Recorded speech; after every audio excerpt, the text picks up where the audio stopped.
오늘의 주요 뉴스입니다. 국내 연구진이 열차 접근을 자동으로 감지해 작업자에게 위험을 알려주는 기술을 개발했습니다. 선로 유지 보수 작업을 하던 중 인명피해가 잇따르는 가운데 이 기술이 작업자들의 안전을 향상하는 데 도움이 될 것으로 기대됩니다. 우리나라 임신부 8명 중 1명은 임신성 당뇨병을 겪고 있는 것으로 나타났습니다. 환자 수도 꾸준히 늘고 있지만 체계적인 추적과 관리가 제대로 이루어지지 않아 대책 마련이 시급해 보입니다. 우주항공청이 과기정통부, 국방부, 지질자원연구원 등과 함께 소행성과 유성체의 추락 상황에 대비한 안전훈련을 실시했습니다. 지름 10m급 유성체가 떨어진 뒤 폭발한 상황을 가정해 진행됐는데 화재 진압과 방사능 탐지는 물론 운석 수거와 피해 복구까지 종합적인 대응 상황을 점검했습니다. 알루미늄 커피 캡슐 생산량이 연간 4억 개에 달하지만 폐수율은 절반 수준으로 나타났습니다. 캡슐을 재활용하면 알루미늄 1g 생산 시 발생하는 온실가스 10g을 감축할 수 있어 폐수율을 높이는 정책이 필요합니다.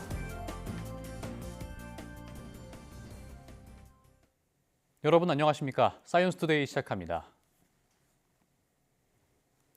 철도 선로에서 유지보수 작업을 하던 중 열차의 접근을 미리 알지 못해 발생하는 인명피해가 반복되고 있습니다. 이런 사고를 막기 위해 국내 연구진이 열차 접근을 자동으로 감지해 작업자에게 위험을 알려주는 기술을 개발했습니다. 임누솔 기자가 보도합니다. 철도 선로를 따라 작은 로봇이 움직입니다. 작업 구간 양단까지 자동으로 주행해 센서를 철도에 붙입니다. 국내 연구팀이 개발한 열차 주행 감지 로봇입니다. 이 로봇은 광학 센서와 진동 센서를 이용해 열차 접근을 감지하고 신호를 무선으로 로봇 본체에 전달하는 역할을 합니다. 철도 작업 중 발생하는 사고의 대부분은 열차 접근을 제때 인지하지 못해 발생합니다. 기존에는 작업 중 열차가 접근하면 신호수가 깃발이나 호루라기 등을 이용해 작업자들에게 신호를 보내야 했습니다. 하지만 이 로봇은 최대 1km 거리에서 열차를 감지하고 작업자가 대피할 수 있도록 경보를 울리게 됩니다. 작업 구간에서 작업자들이 작업을 하는 동안에 그 센서가 부착된 위치에 열차가 통과를 하거나 또는 어떤 위험 장애물들이 있을 경우에 열차 감지 센서가 이를 감지해서 무선 통신으로 신호를 송달을 해주고요. 전 과정에서 더 자율화가 되어 있다는 것이 가장 핵심입니다. 야간이나 터널, 곡선 구간 등 사람의 시야 확보가 어려운 환경에서도 안정적으로 위험을 감지할 수 있습니다. 또 작업이 끝나면 로봇이 스스로 센서를 회수하고 재사용할 수 있어 경제성과 효율성이 우수하다고 연구팀은 설명했습니다. 예를 들어서 열차에 화재가 발생하는 구간에서는 진입이 힘드니까 이런 로봇을 접근을 시켜서 상황을 파악하고서 어떻게 이제 통제도 하고 후속 대책을 만들 수 있을지에 대한 시나리오를 만들 수가 있으니까 그런 방향으로도 적용을 해볼 수가 있겠습니다. 연구팀은 센서의 활용도를 넓혀 다양한 위험 상황에서 작업자들의 안전을 확보할 수 있는 기술을 개발할 계획입니다. YTN 사이언스 임늘솔입니다. 임신 중 처음으로 발견되는 혈당 이상, 임신성 당뇨병 환자가 지속적으로 늘고 있습니다. 임신부 8명 중 1명이 겪을 만큼 흔한 질병이 됐지만 체계적인 추적과 관리가 제대로 이루어지지 않아 산모는 물론 아이의 건강에도 영향을 줄 수 있다는 지적이 나오고 있습니다. 권석하 기자가 보도합니다. 올해 초 임신한 30대 하모 씨는 최근 임신성 당뇨병 진단을 받았습니다.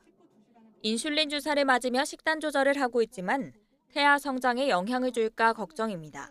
너무 탄수화물을 안 먹고 이제 이러다 보니까 이제 반대로 애가 너무 작은 거예요. 애가 크기는 커야 되는데 주스에 비해 상대적으로 이제 작아버리니까 그것도 스트레스가 조금 있고. 임신 과정에서 혈당 조절에 문제가 생기는 임신성 당뇨병은 임신부 8명 중 1명이 경험하고 있습니다. 특히 40세 이상 산모의 경우 5명 중 1명이나 겪고 있을 정도로 고령 임산부에게 유병률이 높습니다.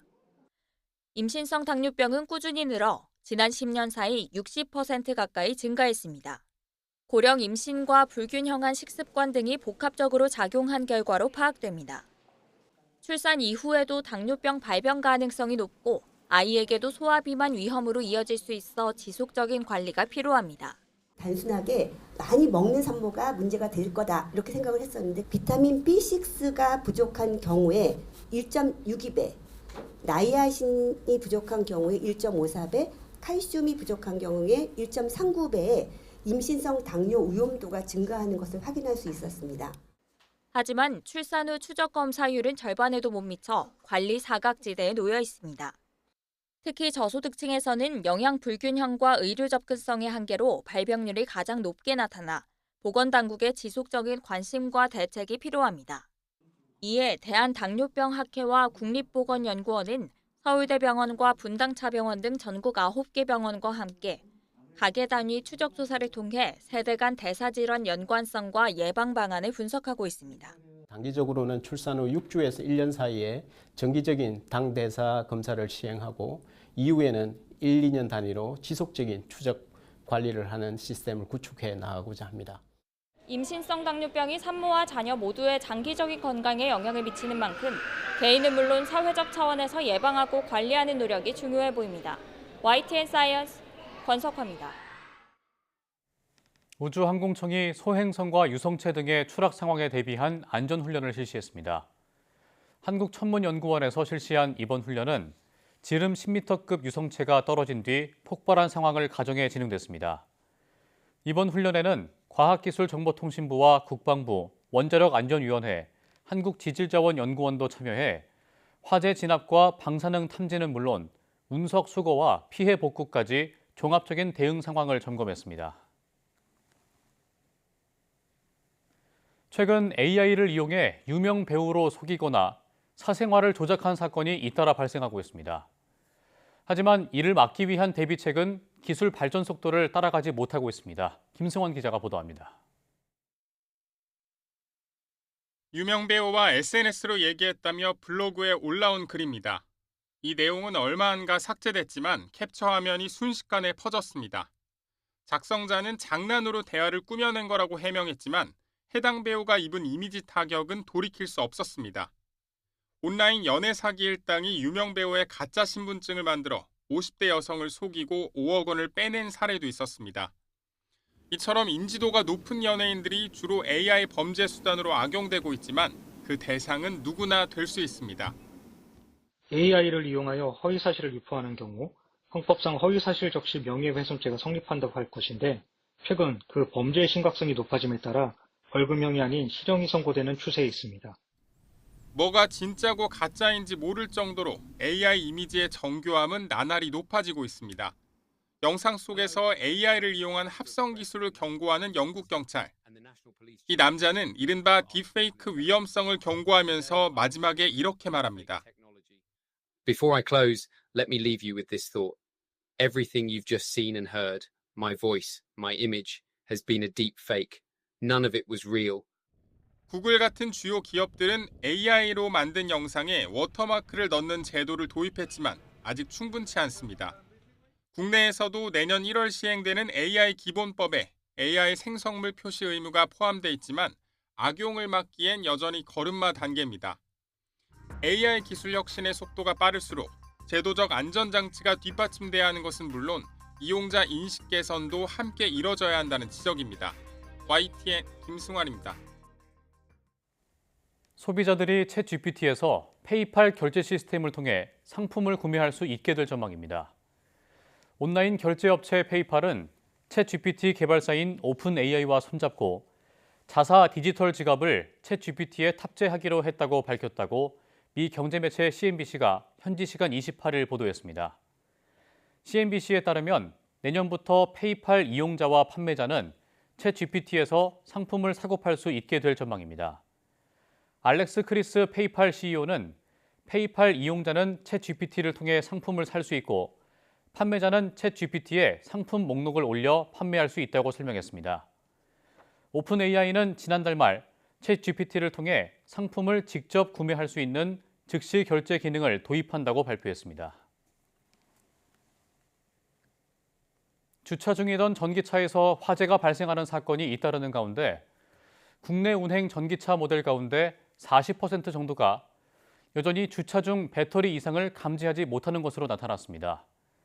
국회 국토교통위원회 소속 더불어민주당 손명수 의원이 국토부로부터 제출받은 자료를 보면 현재 국내에서 운행 중인 전기차 모델 117개 가운데 46개가 주차 중 이상 감지 및 전파 기능을 갖추지 못한 것으로 확인됐습니다.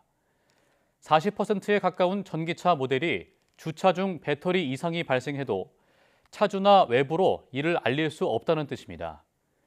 정부는 지난해 인천 청라 전기차 화재를 계기로 배터리 이상 감지, 전파 기능을 하는 BMS 기능 개선을 약속했지만 실제로 개선된 차량은 5개 모델에 불과한 것으로 드러났습니다. 알루미늄 커피 캡슐 생산량이 연간 4억 개에 달하지만 회수율은 절반 수준으로 나타났습니다. 기후에너지환경부가 더불어민주당 이용우 의원에게 제출한 자료를 보면 알루미늄 커피 캡슐 생산량은 지난해 4억 개로 추산됐고 업체 등이 회수한 양은 생산량의 52%인 2억 800만 개였습니다. 캡슐 한 개당 알루미늄 1g 정도가 들어가는데 캡슐을 회수해 재활용하면 알루미늄 1g 생산 시 발생하는 온실가스 10g을 감축할 수 있습니다.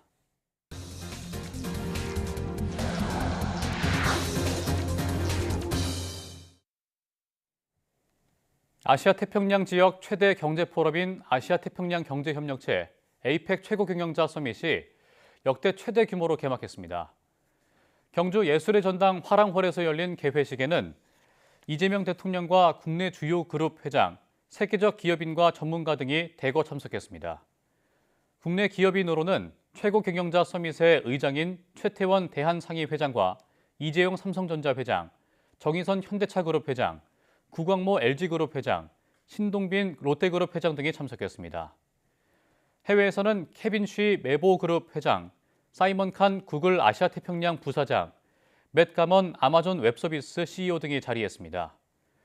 올해 30년째를 맞는 APEC 최고경영자 서밋은 세션과 참석 연사, 참여 정상급 인사수 등에서 역대 최대 규모로 연사 70여 명이 인공지능과 반도체, 탄소 중립, 금융 등 핵심 의제를 중심으로 20개 세션에 참여합니다. 트럼프 미국 대통령이 한국과 무역 합의를 곧 타결하게 될 것이라고 말했습니다.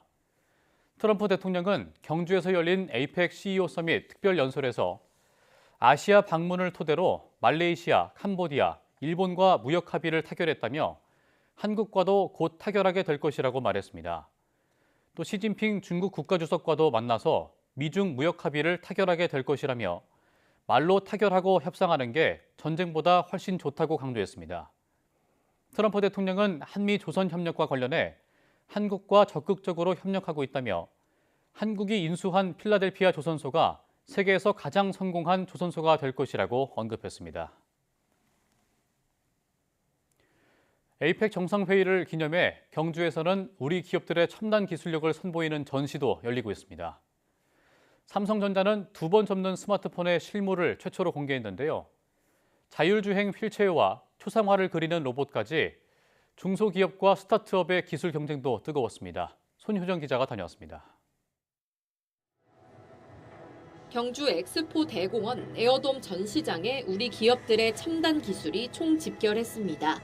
삼성전자는 올해 말 출시를 앞둔 2번 접히는 스마트폰 트라이폴드를 처음으로 선보였습니다.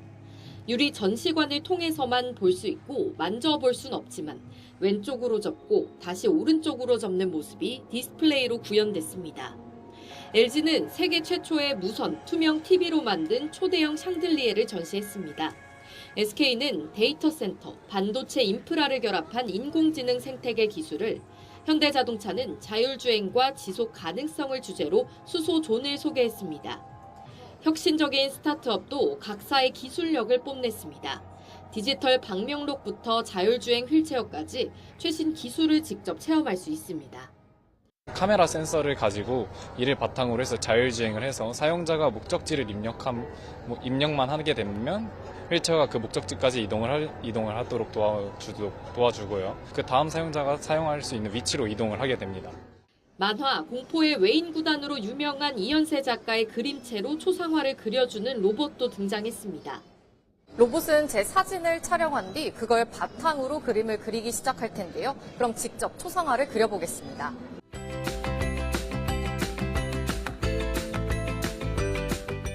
초상화가 이렇게 완성됐는데요. 로봇은 그림을 그리는 동안 제가 질문을 하면 대답을 하며 대화도 나누었습니다. 이 밖에 AI 용접 로봇과 인공지능 통번역기까지 미래 산업을 이끌 다양한 기술들이 공개됐습니다. 우리 기업의 첨단 기술력을 엿볼 수 있는 전시는 오는 31일까지 이어집니다. YTN 손유정입니다. 에이펙에는 엔비디아나 아마존 웹서비스 등 빅테크 기업들이 대거 참석하는데요. 우리가 만들어가는 지속 가능한 내일이라는 이번 회의 주제가 무색하게도 이 거대 기업들이 유독 우리나라에서는 AI 데이터 센터 설립에 뒤따라야 할 재생에너지 투자를 잘 하고 있지 않다는 비판이 나옵니다. 장하영 기자가 보도합니다. 지난 6월 SK와 함께 울산에 7조 원을 투입해 AI 데이터 센터를 설립하겠다고 발표한 아마존 웹서비스. 울산을 택한 이유로 바로 옆 LNG 열병합 발전소의 안정적 전력 공급을 꼽았습니다. Ulsan provides the perfect combination of reliable and sustainable electrical supply and a strong industrial foundation. 하지만 비슷한 시기 17조 원 규모의 호주 데이터 센터 건립을 발표하면서는 태양광 발전소 투자를 핵심으로 내세웠습니다. 이미 가동 중인 태양광과 풍력 발전소 8곳에 이어 태양광 3곳을 더 추가해 호주에서 세 번째로 많은 재생에너지를 구매하는 기업에 이름을 올렸다고도 홍보했습니다. 아리백, 즉 소비 전력의 100%를 재생에너지로 충당하겠다는 빅테크들의 의지는 굳건합니다. 구글은 지난 2017년부터, 애플은 2018년부터 자사 운영에 한해 아리백을 이미 달성했고 마이크로소프트도 올해 달성을 목표로 하고 있습니다. 이들 기업은 2030년까지 반도체와 하드웨어를 포함한 공급망에까지 100% 재생에너지 전환 기준을 적용한다는 계획인데 당장 삼성전자와 SK하이닉스가 여기에 해당합니다. 화석 연료 비중이 85%로 우리나라보다 높은 타이완에 구글이 1기가와트 규모의 태양광은 물론 해상 풍력과 지열에너지까지 투자한 것도 아리백 때문입니다. 반면 우리나라의 재생에너지 전력 생산은 6%에 불과합니다. 생산된 전력을 유통하는 송전 선로가 부족한 데다 기업들이 선호하는 전력 구매 계약 등 관련 정책이 미흡하기 때문입니다. 단순히 한국의 정부에만 책임이 있는 거냐 이제 그런 거는 아니라고 생각을 합니다. 왜냐하면은 이제 한국과 같이 재생에너지 이런 인프라 자체가 좀 부족한 국가에서 이미 이제 이런 AI 빅테크 기업들이 좀 적극적인 실행을 통해서 재생에너지 확대를 좀 시장 확대를 좀 해왔습니다. 공급망 기업들을 단순한 어떤 생산 기지로 생각하는 게 아니고 좀 전략적인 파트너로 인식을 해야 합니다. 앞서 정부는 재생에너지 설비 용량을 2030년까지 현재의 3배 가까운 100기가와트 수준으로 끌어올리겠다고 공언했습니다. 이 목표가 구호에 그치지 않으려면 정부뿐 아니라 국내외 기업들의 적극적인 투자와 노력 역시 필요합니다. YTN 장하영입니다.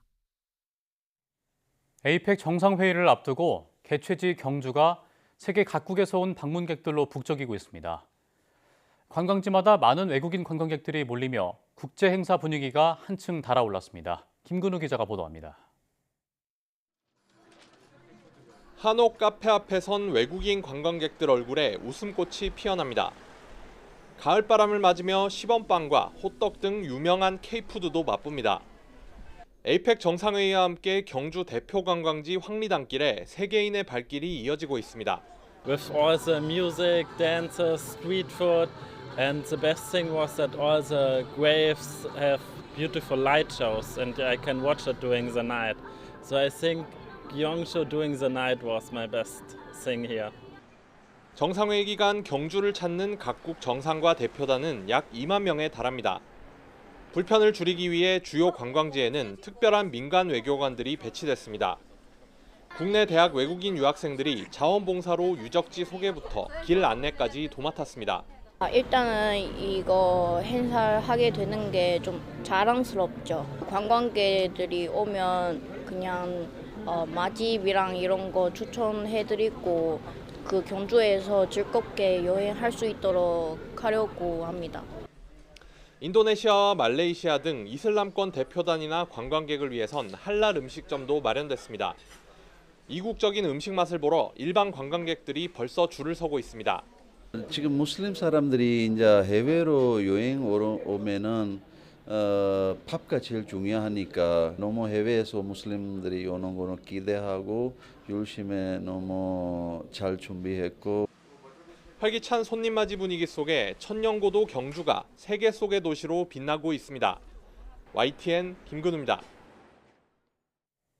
우리 경제 3분기 성장률이 예상치보다 높은 1.2%를 기록했습니다. 민간 소비와 내수가 성장을 주도한 가운데 수출도 선방했다는 평가가 나옵니다. 정부는 경기 회복세가 뚜렷해 연간 1% 성장 가능성이 높아졌다고 밝혔습니다. 보도에 오인석 기자입니다. 한국은행은 3분기 우리 경제가 전분기보다 1.2% 성장했다고 발표했습니다. 지난 8월 전망치를 웃도는 성적표입니다. 1.2% 성장은 6분기 만에 가장 높은 수준입니다. 1분기 역성장 등으로 상반기 0.3% 성장에 그쳤지만 3분기 들어 성장세가 확대된 겁니다. 민간 소비가 1.3% 늘며 성장을 주도했습니다. 소비자 심리 개선과 민생 회복 소비 쿠폰 등 추경 영향, 증시 활성화에 따른 자산 효과 등에 힘입어 3년 만에 최대폭으로 늘었습니다. 정부 소비도 자재구매와 건강보험 급여비 위주로 1.2% 성장했습니다. 성장 기여도는 민간이 0.8%, 정부는 0.4%로 민간이 성장을 이끌었습니다. 민간 소비가 심리 개선, 소비 쿠폰 영향에다가 신제품 출시 효과까지 가세하면서 큰 폭으로 증가하는 데 주로 기인합니다. 수출도 1.5% 증가했습니다. 반도체 수출이 AI 투자 확대로 HBM 등의 수요가 견조하고 범용 반도체도 기존 서버 교체로 수요가 늘었습니다. 미국 관세 협상에도 불구하고 자동차 수출은 유럽과 CIS 지역 등에서의 호조로 예상보다 양호한 흐름이 이어졌습니다. 설비 투자는 2.4% 늘어난 반면 건설 투자는 0.1% 뒷걸음질치며 6분기 연속 역성장했습니다. 한국은행은 4분기 성장 전망과 관련해 미국 수출이 줄어드는 자동차와 2차 소비 쿠폰 효과, 건설 투자 등을 핵심 변수로 꼽았습니다. 정부는 우리 경제의 회복세가 뚜렷하다고 밝혔습니다. 올해 연간 성장률은 앞서 전망했던 0.9%에서 1% 달성 가능성이 높아졌다고 자신감을 내비쳤습니다. 4분기에 마이너스 0.1%를 넘으면 연간 성장률이 1%를 넘는데 민간 소비 개선과 수출 선방, 감소폭이 줄어든 건설 투자 등의 흐름을 긍정적으로 평가했습니다. YTN 오인성입니다.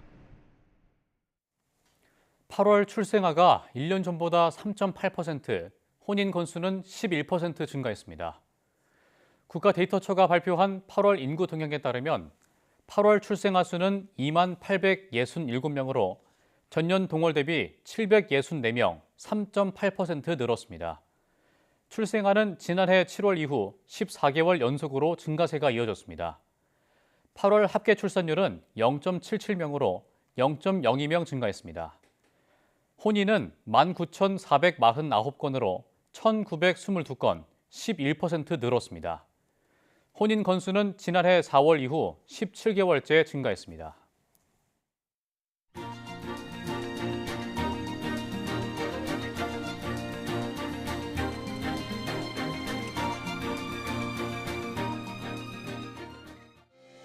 이상으로 사이언스 투데이 마칩니다. 함께해 주신 여러분 고맙습니다.